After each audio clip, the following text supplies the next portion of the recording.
손해사정사 오세창 교수입니다. 자, 오늘 제가 강의할 주제는 보험금을 안 줄 때, 그렇잖아요. 어떻게 할까? 그게 내 주제예요. 조금 어려운 얘기지만 제가 최대한 쉽게 강의를 해보겠습니다. 먼저 손해사정사 그러면 사람들이 잘 몰라요. 뭐 하는 직업인지. 그래서 손해의 사정의 사자를 보면 조사한다는 뜻이에요. 그럼 뭘 조사해야 되겠어요? 화재가 나면 화재가 원인이 뭔가, 그 다음에 손해액이 얼마인가, 이런 걸 조사하는 직업이고, 정이라는 뜻은 산정한다는 뜻이에요. 그러니까 보험금이 얼마인가 하는 거를 산정해주는 직업을 우리가 손해사정사라고 하는데, 이 손해사정사가 금융감독위원회, 금융위원회 있잖아요. 그죠? 금융위원회에서 시험을 주관하고 거기에 등록하고 그 다음에 거기서 관리를 받는 국가 자격증이에요.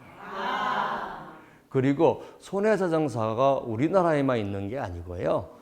전 세계 보험에는 다 손해사정사가 있어요. 그런데 이제 잘 안 알려져 있을 뿐이죠. 그러면 손해사정사 합격한 사람들은 어디서 근무할까 궁금해 하더라고요.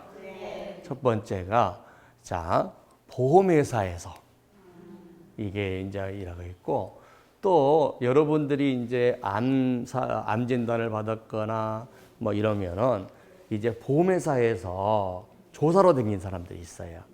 그런 사람들이 누구냐면 위탁손해사정사라고 해요. 그러니까 이제 보험회사가 직접 조사하는 경우보다는 위탁손해사정사가 조사하는 게 보험회사가 편리하죠. 왜냐하면 민원 발생하면 제가 잘못했어요. 그러면 그리고 가끔씩은 어떻게 하겠습니까? 야, 보험회사 고객한테는 잘해드릴게요 해놓고는 이쪽에서는 조금 이렇게 하는 경향도 있죠. 그렇죠.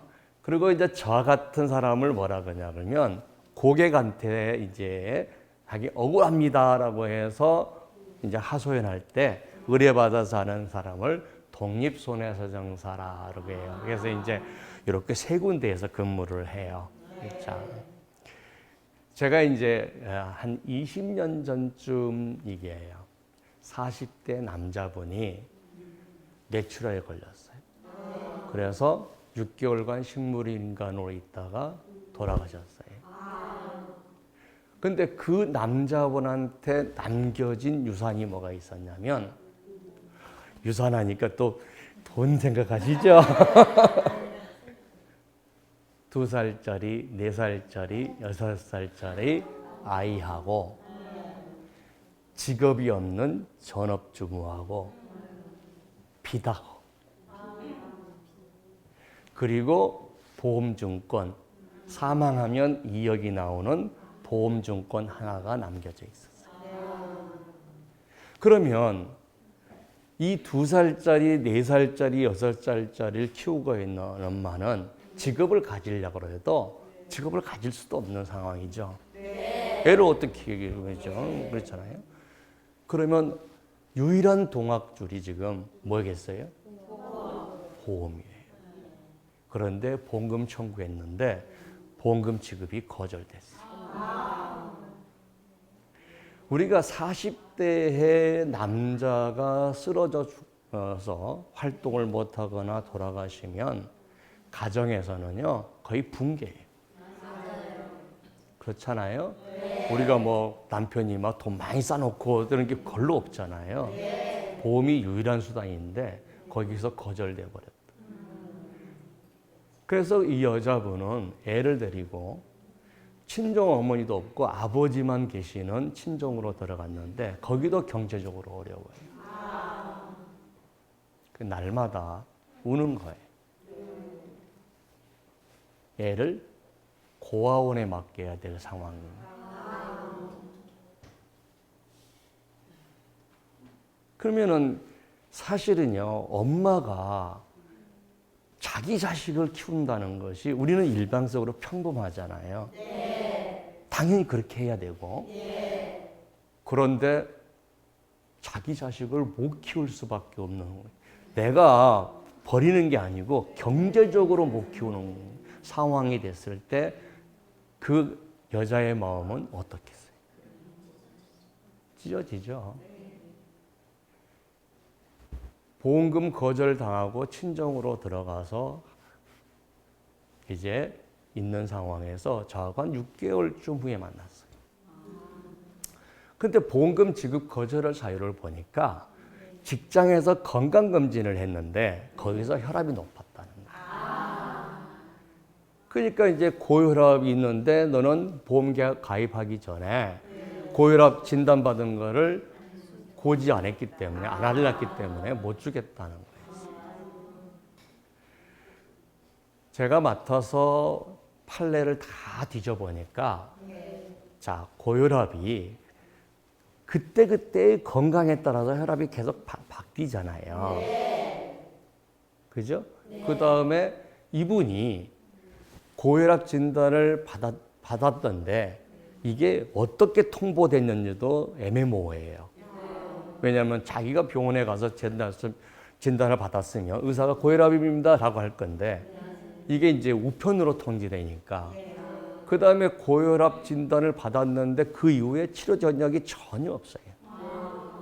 그래서 그런 사례를 가지고 판례를 다 뒤져봤더니 보험금 주라는 판례가 많아서 결국 보험금이 20년 전이에요. 2억 원이 지급됐어요. 그런데 저는 그때 충격을 받은 게 아니고 카페에서 그 여자를 만났는데 갑자기 여자분이 일어나서 방바닥이잖아요, 바닥. 엎드려서 절을 하는 거예요,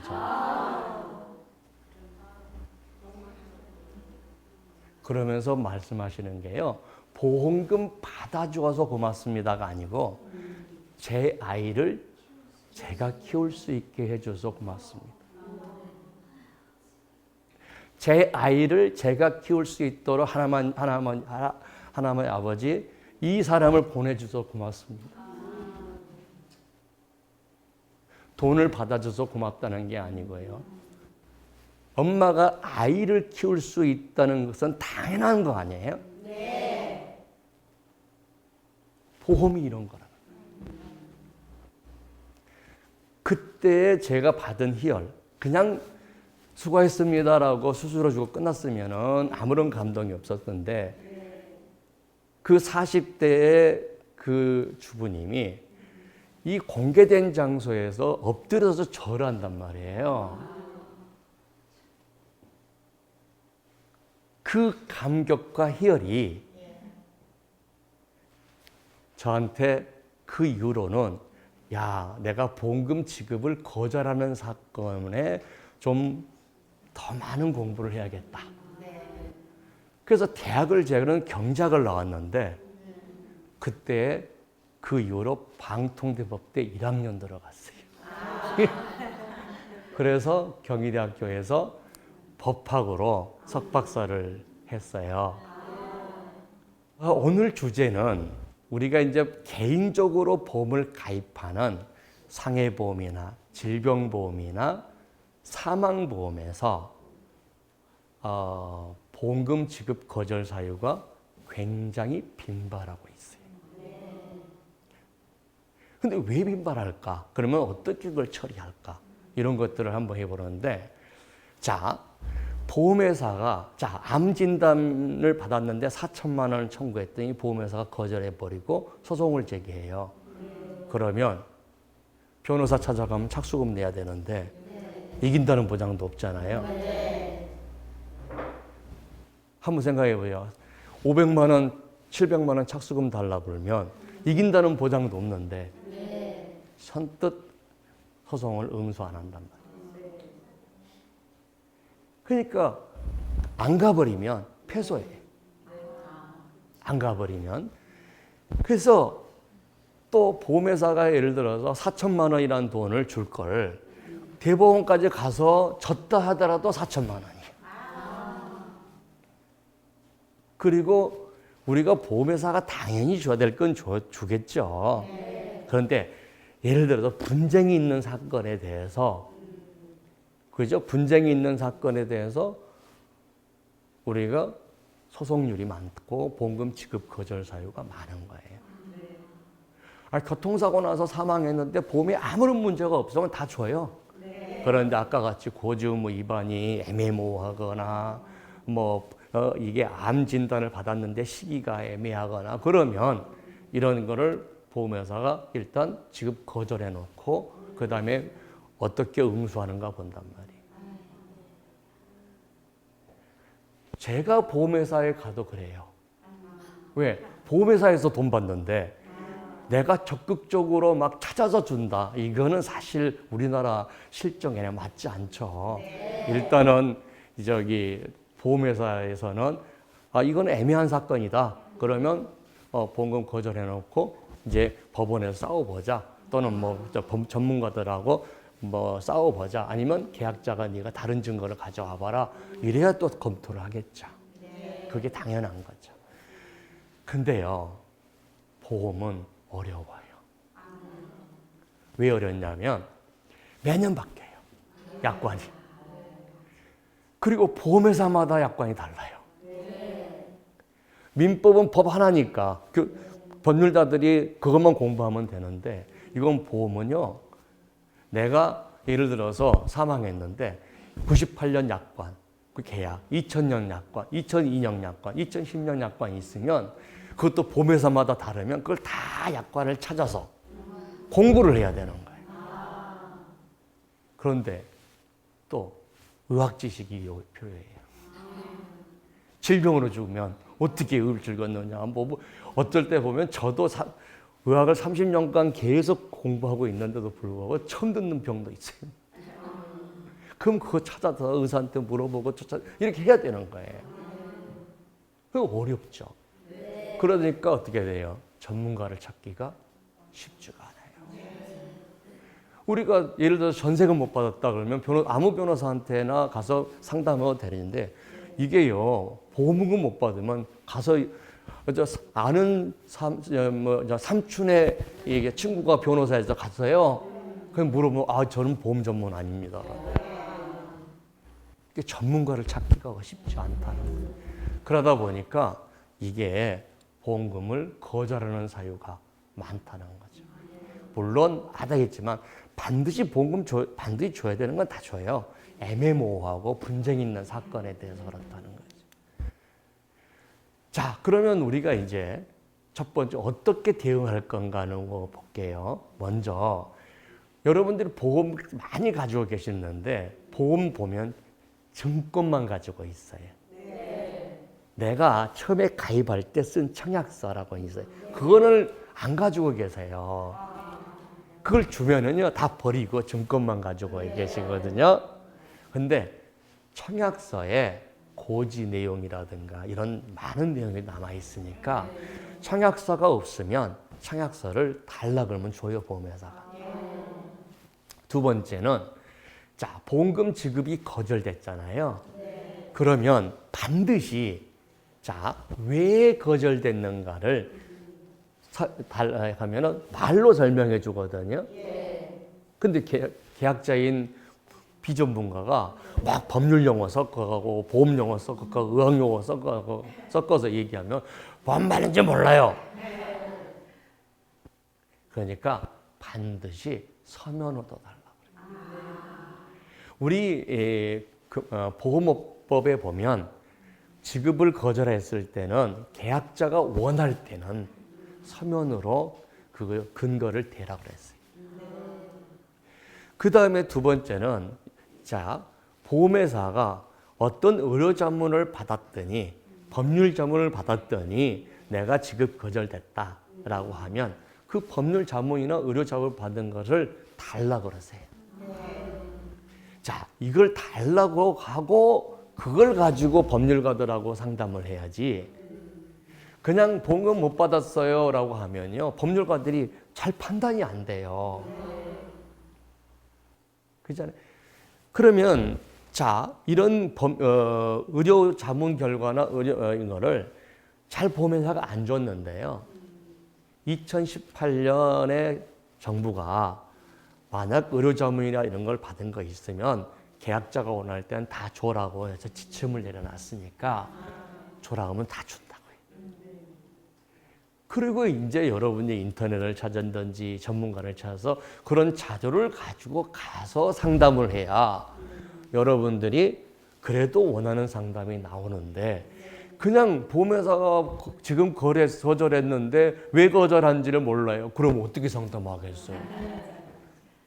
그잖아요. 그러니까 이런 거를 꼭 가지고요. 그 다음에 이제 금감원에 이제 민원을 넣는 방법이 있어요. 근데 이제 민원을 넣으면 다 해결될 거라고 생각하면 안 돼요. 왜냐하면 민원은 객관적 입장에서 처리할 거 아니에요. 근데 계약자는 억울합니다. 이 말밖에 안 쓰거든요. 다 억울하시죠? 보험금 안 주면 다 억울하죠, 뭐. 그런데 보험회사는 어떻게 했어요? 법률 자문 받은 거, 의료 자문 받은 거, 그 다음에 판례 같은 걸 그거 해서 딱 된단 말이에요.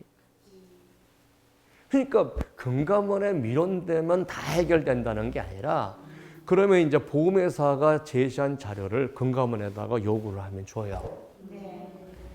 그걸 가지고 내가 반론을 제기할 수 있어야만이 우리가 원하는 답이 나오지. 그냥 억울합니다 이렇게 해가지고 대한민국 사람에서 돈 못 받았는데 억울하지 않는 사람이 어디 있겠어요? 다 억울하지.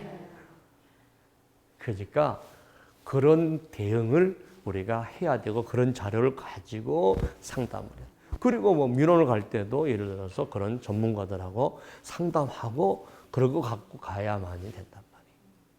그 다음에 이제 보험 전문가와 상담하는 방법인데, 자, 손해사정사들은 착수금이 일반적으로 안 받아요. 그리고 손해사정사들은 보험의 전문가잖아요. 보험 쪽이니까. 그러니까 손해사정사한테 먼저 의뢰를 하는 방법도 있어요. 그러면 손해사한테 자료도 조사하고 거기다 판례 조사할 거 아니에요. 그래도 보험금을 못 받으면 손해사정사한테 조금 수수료를 주면요, 그 자료를 다 받을 수 있어요. 그리고 법률가를 찾아가면 아무래도 보험을 덜 전문적인 분들도 자료가 있으니까 검토를 잘 해줄 수가 있는데, 그런 자료가 없이 그냥 억울합니다 그러면 법률가들이 다 자료를 찾아야 되잖아요. 그러니까 어렵단 말이에요. 어려워. 그래서 이런 절차를 밟아가면 됩니다 하는 거죠.